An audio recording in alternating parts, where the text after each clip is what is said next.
Hello everyone, and happy Valentine's Day. It seems that most people that watch Steve's YouTube shows here really enjoy trading cards. And some people even enjoy collectible trading card games. And then there are some people that enjoy games, board games perhaps, that involve some cards. And that's what I have for you today. It's this. Final Girl. Final Girl is a solo board game. That means you just play with yourself. Let me show you how it works.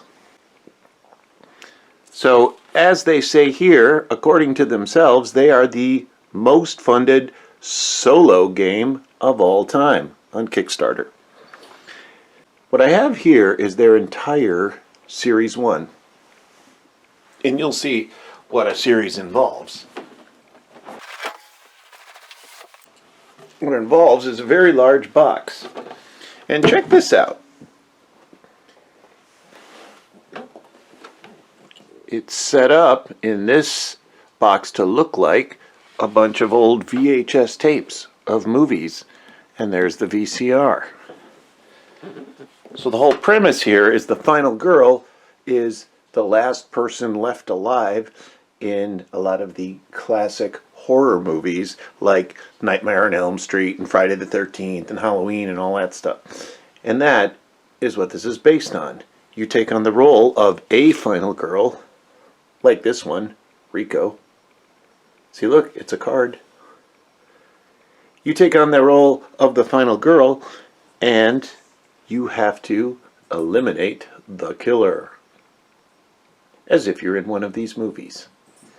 All of these are your choices. Each one of these gives you the killer and the setting, the place where the movie is happening, and that you are tracking down and eliminating that killer. You got to do that before they eliminate you, and in the process save a bunch of victims. I'll set up one and show you what I mean. So here's one scenario all set up. I have the playmats that came in the VCR box that you saw, and we have the first and arguably the easiest of the scenarios. The killer is Hans the Butcher, and this is taking place at Camp Happy Trails.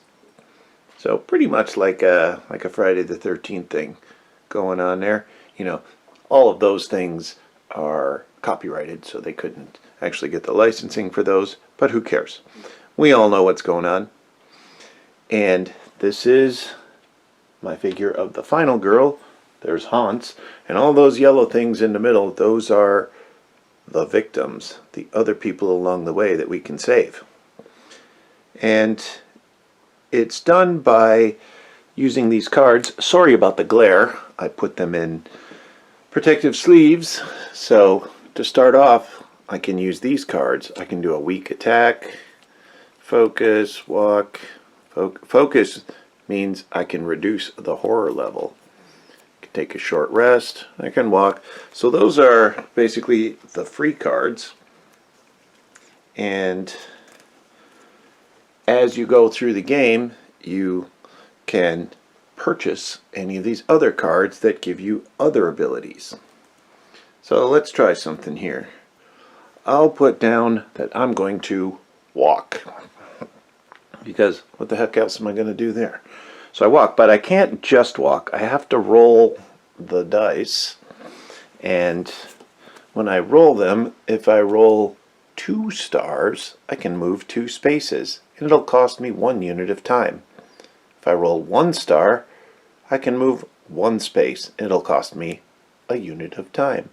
If I don't roll any stars, well, then I lose one of my health points, which are those hearts over there, just in time for Valentine's Day.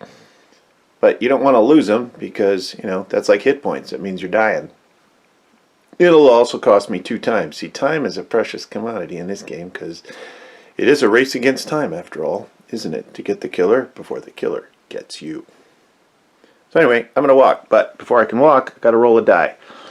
Now with the stars thing, 5s and 6s are stars, 1s and 2s are nothing, 3s and 4s are in the middle. 3s and 4s, they have 2 cards on them, which means you can get rid of 2 of the cards in your hand and then pretend that you actually got a star.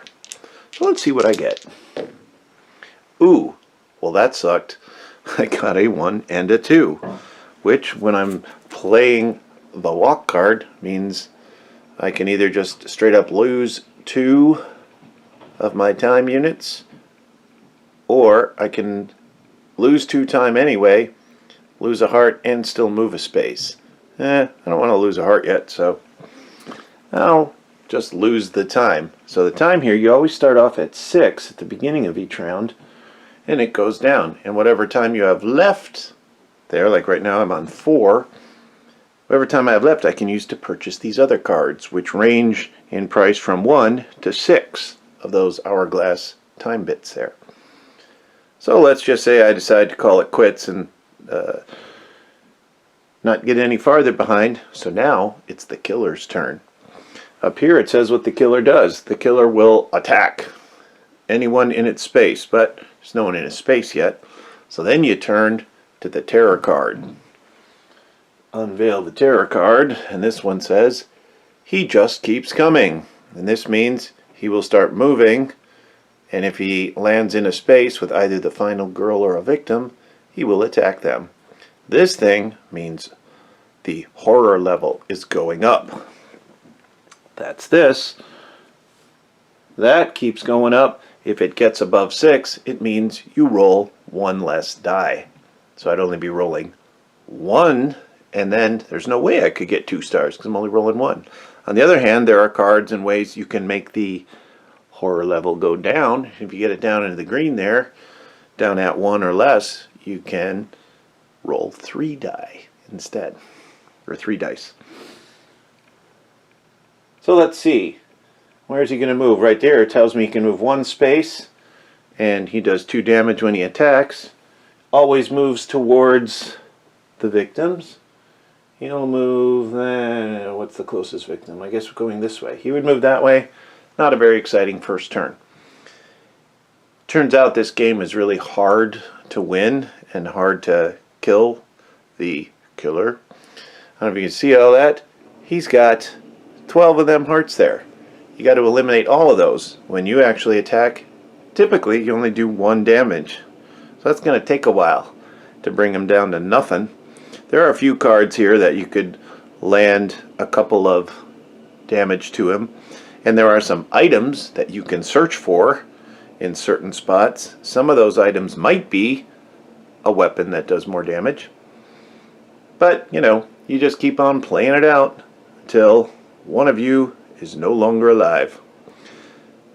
Now the other fun thing about this whole series is you can switch them around. There's like 10 or 11 different final girls because you get 2 with each pack, and you can mix around the setting and the killer. So like I could put Hans in one of those other things, like the Frightmare on Maple Lane. I could put him in Maple Lane and he could run around and attack the people there. Or I could put him in the Poltergeist manor. Or I could put the Poltergeist in Camp Happy Trails. It's really fun that way, and they all have their own little quirks and little differences and exceptions to the rules. This one with Hans in Camp Happy Trails is the most basic, with no in particular special rules for either the setting or the killer. He's just really, really tough and hard to kill. So that's Final Girl. That's what I waste all my time on these days. Instead of video games, I just do this solo board game. Interesting, huh?